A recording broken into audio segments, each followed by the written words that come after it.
Lily, hi, welcome to the Female Startup Club podcast. Thank you so much. I'm super excited to do this. I love podcasts. Yes, and you're so good at them. I'm so excited to have you on the show. You're by far the youngest guest I've ever had, and I'm excited to hear your story and how you got started and why you got started. So, do you want to kind of give us a little bit of an introduction into who you are and what your business is? Yeah, perfect. So I'm Lily. I'm the founder of Lily Aromas. I make non-toxic soy wax candles that don't give you headaches. Well, let's get straight into it. I want to hear your story. I want to go back to like the very beginning when you had the light bulb moment, thinking about candles, thinking about starting a business. Okay, perfect. I started my business because I was bullied at school both mentally and physically. I was pushed down metal stairs. I was throwing rocks at it. I felt really hurt, and that's when COVID hit. And I was homeschooled, and everybody was homeschooled. And then me and my mom love taking care of our mental health.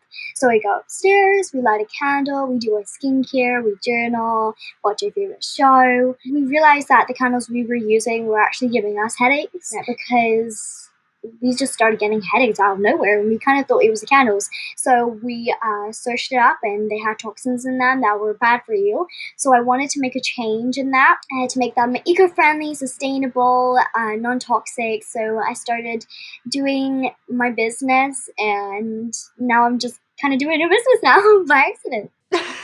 Oh my gosh, I love that. Had you originally, when you were kind of realizing that there was this problem you were experiencing in the house and, the smell was giving you headaches and things like that, were you originally thinking, oh, I'm just going to change these candles for myself? Or were you already thinking, wow, maybe other people might want to buy this and thinking about starting a business? The thing is that when I started when I started my business, I didn't actually know I was doing my business until I started getting orders, and then I realized that, oh, I'm actually doing a business now. So I wanted to do it because of our ritual, because because candles are the part of our mental health in our ritual. So I was like, oh, let's just make this for me and my mom, and then we started like selling them for funsies, and then it kind of just got orders, and we were like, oh, we're getting orders now. It snowballed. I love that. I want to kind of stick around this time when it was like early days, you're kind of just sort of, starting to realize that other people might want to buy your products. How much money did you need to start the business? And what was that really early, like first few steps to being like, okay, I'm going to make these kind of, en masse or make a bunch of different products to start selling? Yeah, the price of being seven. It was actually, well, it was not my bank. It was the bank of my mom and dad's. They actually gave me the money to be able to get the supplies that I needed. So I had the money, and I started like getting all the supplies I needed, and it was around, I think, $100 to $150. And how long did it take you kind of, developing different samples and different kinds of candles to get to the point of being like, wow, this is the candle that we're going to start selling? This is like the finished product. It took us a couple of months to get the skill because we had no clue what we were doing. So I started off with wax melts, which was like an easy step to do. So we started doing it. We got the wrong wax. It started crumbling. It was absolutely worse. But we started making wax melts. It was good. And then after months and months and months, then we got the skill of it, and then I started doing candles, and then more. And when you were in that kind of like phase of, okay, we've spent months and months and months developing, and then you're starting to put the word out there, are you kind of, telling your friends and family, or are you at a market, or had you already immediately started being on Instagram or another social media platform? Like, how did you start getting the word out there for people to buy your candles? So basically, I first have started with the social media, building the social media platform. When I started doing the social media that to drive online traffic to my store, I started making the website, and then when I started making the website, orders started to come in, which my granddad, which was my first order, Oh, I love that. bought one for somebody as a present, which was a wax melt, and then many orders, and then we just had this like big wholesale order come over, and it was like a lot of candles, and we were like, wow. How many candles do you remember? I don't know, maybe like 100. I was like, somewhere like that. Oh my gosh, wow. So we started just making them and getting also wholesale order, and yeah, it was just this truly moment of happiness that I really loved. And are you making them kind of in your kitchen with your family? Yeah, so I'm making them in my kitchen at the moment, as they're like, it's called my maker station. It's we're trying to look for a warehouse at the moment to maybe do like somebody like do it for us, or maybe we do it in a warehouse. And it's kind of hard at the moment because a lot of ones are quite expensive, but at the same time we have our kitchen has taken over. Like the candles have taken over our kitchen. We have about this much space to cook. So yeah, we're trying to find one at the moment. I love that. That's so cool. I love that all your family's involved too. That's such a special time. I want to stick around the Instagram kind of social media part of the story in the beginning because you started in 2020-ish during the pandemic. So it's been a couple years now. You have a huge following online. But in those early days when you were just getting started, was there a moment you remember kind of online when things started to snowball and spiral and kind of go viral for you? Yes, when I started building my social media platform, I posted a video that went absolutely viral, and we started getting a lot of orders. And my Shopify account started going cha-ching, cha-ching, cha-ching, I love cha-ching, that and sound. I was like, I did the biggest happy dance for the rest of the day, and I loved it. And when that video went viral, were you kind of like, what was your strategy after that for social media? Were you thinking, okay, I'm going to post every single day or multiple times a day? Or what was your thought process at that time? I started like I was gonna post like every single day to keep that strategy up, because sometimes people say to me like, oh, if you don't post enough, then you're gonna lose your strategy, and then it's gonna go down. But if you post every single day after a viral video that is gone, then you're gonna start getting that strategy up. So I wanted to start posting more, more, more, and we started getting out because I provided value to the people who were watching it. Because sometimes when I'm editing my videos, I'm like, is this gonna provide value to the person who is watching it?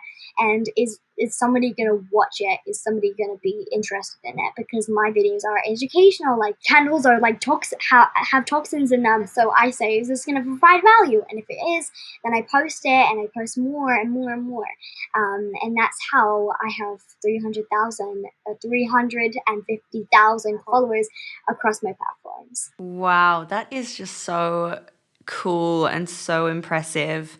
When you think about that, where you've arrived to in the last 3 years, what has that meant for you? What is that like? Like, is this what you could have envisioned when you were just getting started? I had so many dreams. I still have so many dreams when I was younger, and still do. But yeah, I wasn't really envisioning this as much. Like I'm in big retailers now. Like I'm everywhere now. Like I did not envision this when I was younger.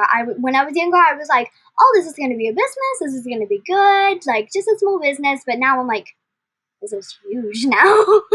um, yeah, but I was definitely having big dreams when I was young. I was reading or listening to one of your recent episodes or interviews online, and you were talking a lot about how you manifest your goals and your dreams. And I'm wondering for you, what are you manifesting at the moment and what's your process? Manifesting so many things right now. To be in big retailers, like to be around the world, like my candles around the world, like big retailers like Indigo, like Whole Foods, so many big retailers that I dream of being in, that I would do the biggest happy dance ever if I did get in. But yeah, I'm manifesting so many things right now. Oh my gosh, I'm excited for you. You're getting into all of those retailers. That's going to happen. Someone listening to this episode is going to pass it on to a buyer and they're going to get in touch with you.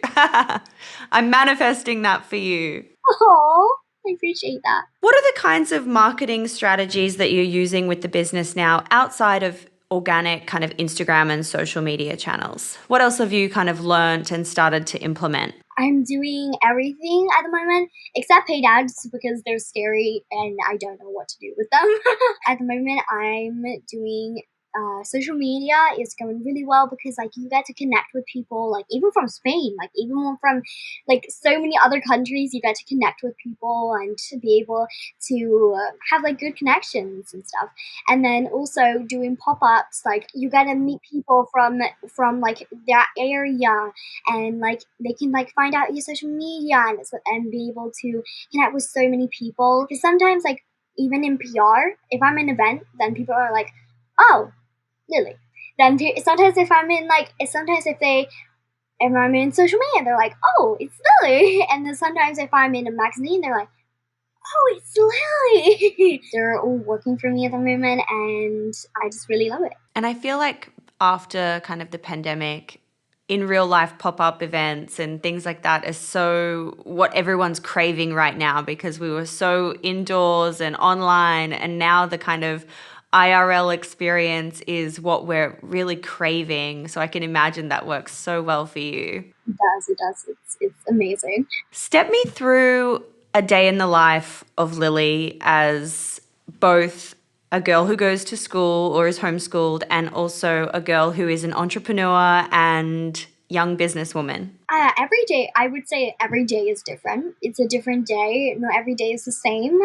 So like the only thing is that my mom and my dad only try and bring in like what I'm doing in my business. Try and bring in other subjects into my business, so I'm learning as well as like doing my business. Make sure that just every day I'm learning. I'm creative, because every day could one could be me all doing math. One other day can be me all doing like artsy and doing crafts and stuff. Like every day is different, and just my parents and me just try and bring in the subjects for me to do in my everyday life as well. It's doing what else I'm doing. Sounds amazing. Sounds so amazing. What was your day like today? What did you do today? What did you do relating to the business? So what I did today is I just like woke up, I brushed my teeth, I do my skincare, I got dressed, I said good morning to my mom and dad, just went downstairs, checked with my team, started doing the making, started doing other stuff, and just like doing stories to keep everybody updated. Yeah, working with the team and everything I need to get done, and then yeah, and now I'm doing a podcast with you guys. And now you're on a podcast. Yeah, I love doing podcasts. What a great day. How do you come up with new ideas for new products or new launches that you're putting out? Well, how I create the idea of doing like my candles and stuff, like my fall collection just released. So how like I make it like and I create the design of it is like, okay, so I'm gonna use this vessel, like the beige vessel. I'm gonna use this wax, like because sometimes in different collections I use different wax. Like if it's like pink wax or like orange wax or something, but like we like put the wicks in, and then we like I see and I start designing what the label's gonna look like. Is it gonna look like full, like they're pumpkins? Like I have to come up with a name, like Pumpkin Swirl, and that's something that's related to like full. And I start creating all the idea. Then I start putting it in, printing out the label, put the label on, and then I start making the other ones and designing, and I really love it. That's so cool.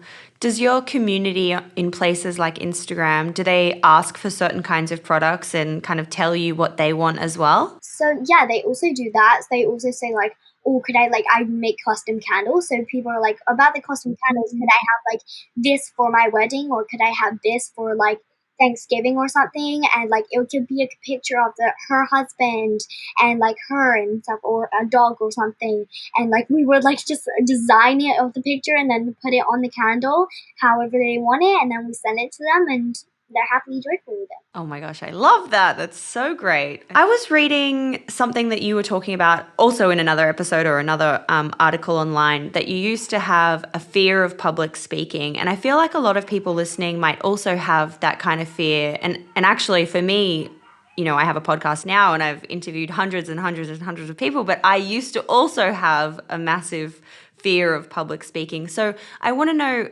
how you overcame that and how you are, you know, so great at speaking online now, in person too, I'm sure. So I did, when I was younger, I did have a big fear of public speaking, because I would have stage fright of a lot of people, because sometimes like I mess up. I'm like, oh no, I'm embarrassed. So sometimes I get over that and I walk out into stage. I'm like, okay, there's a lot of people, but I've got this. And I walk in and I think happy thoughts, and I'm like, I got this. I can do this, and I just speak however I want to speak, and then I come out, and then I'm like, I want to do it again. That was actually really fun. I would say just believe in yourself, trust yourself. And speak kindly to yourself, your inner dialogue, speak kindly to yourself. I love that. I think you made a really good point there because it's easy to get into the rhythm of speaking that negative inner thought, and you really do need to believe in yourself and do need to be like, I have got this. Give yourself a pep talk.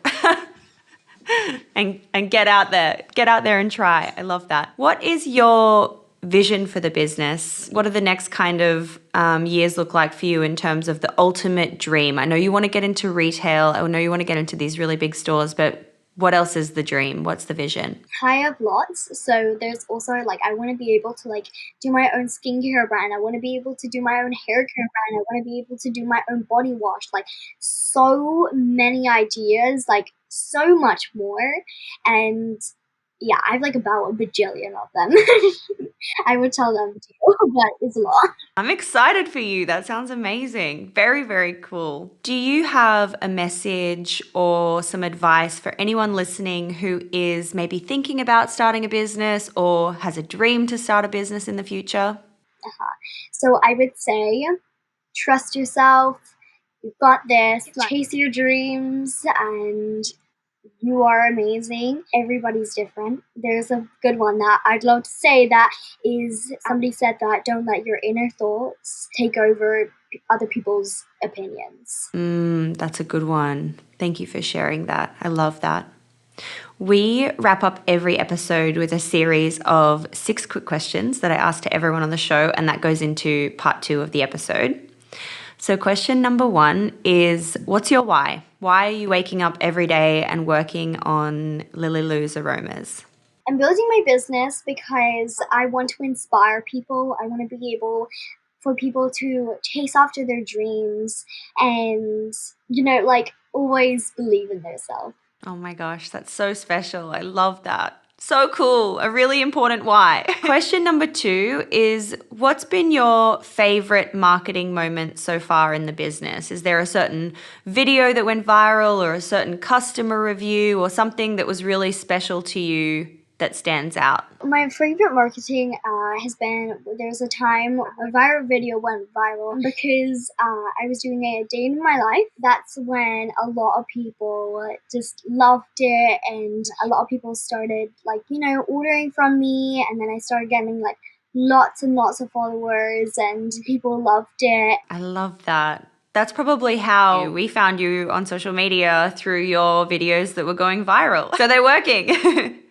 Question number 3 is, where do you go to learn something new? Are you going to, YouTube, or are you listening to other podcasts, or do you have other founders that you're talking to, other entrepreneurs? There's a couple things that I would say was there's a book that says how to influence people and win friends. That's a really good one. Just about how to keep on conversation, eye contact. It's amazing. I really like that one. And then I also have a few mentors that I look up to, which is the founder of Smart Sweets, which is Tara. She's amazing. She's really kind. She helps me throughout my business, and she's really sweet and very kind. And then I also have my mom, which she runs a marketing business, and she's amazing. Shout out to your mom. Yeah, shout out to my mom. She has a love her. Hi, Mum. I love Tara. She's also been on the show, and her story is so inspiring. That's amazing that you have her to help you on the journey. I love that. Question number 4 is, what are your rituals in the day that help you have a great day? I wake up at maybe 8:30 or 5 a.m., however. And I journal about what I'm going to do in the day and how I'm going to make it productive. So I set a goal. I'm I'm going to reach this goal today, and I'm going to do it. And then I start doing it, and then I go to the bathroom, do my skincare, and then that helps my my skin good. And then I start working on that goal, start working on the day. I love that. A good ritual sets the tone of the day. Question number 5 is, what's a money mistake you've had in the business? I don't think I really had a money mistake before because I'm very careful, but I would say just look out for the people that you are hiring and make sure that they do have the vibe with you and they are actually going to provide you good in the business. Yes, that is very true. I have wasted a lot of money making those mistakes. And question number 6, last question. What is just a crazy story, good or bad, from your journey in building the business? It's kind of hard to think because I really haven't, but I would say about that viral video about my Get Ready With Me, there was a lot of good, but there was a lot. I got millions of views on that video, but there was a kind of good and then a lot of bad on it, where they said kind of like, oh, like why aren't you in school? Like, oh, this is like what, go doing skincare, you're so young, or like you shouldn't be doing this, like you're too young to have a business, you're gonna fail, like your mom and dad is gonna do it, like your mom and dad is actually doing this. So but I would say okay, it's fine, but people have their opinions and that's totally fine with them. I have my opinions too, and I choose that I want to do what I want to do in my life, and I won't let them stop me from controlling my life and what I want to do. And what I'm happy with is what I'm happy with, and what they're happy with is what they're happy with. But I won't let them stop me. Wow, that's crazy that people feel the need to comment that, but the internet is a crazy place. How do you protect yourself from things like that? Do you read the comments, or do you now kind of not read the comments? I actually read the comments, but I think they're quite funny. There was a time where I was like scrolling through my Instagram, and I was just looked at the viral video, and I was just scrolling through the comments, just laughing to myself because I thought they were really funny. That's a good attitude. There was a time where my mom was like scrolling. I was like, how do you do this? And I'm like, they're not gonna do anything to you. Just stay away from it. That's a great attitude to have. I love that. Is there anything you want to shout about that you're really excited about in the business that's coming up? Any new products, any new things, any new retailers? No, not really. I wouldn't say so, but I would say my Instagram is Lily's Aromas, and my website is lilysaromas.com. My gosh, thank you so much. I started this episode saying that you were the youngest guest we've had on the show, but I would also like to add that you are the most impressive, and I'm so inspired by you. I'm going to be forever your hype girl. If you need anything, come knocking on my door. Oh, I appreciate it.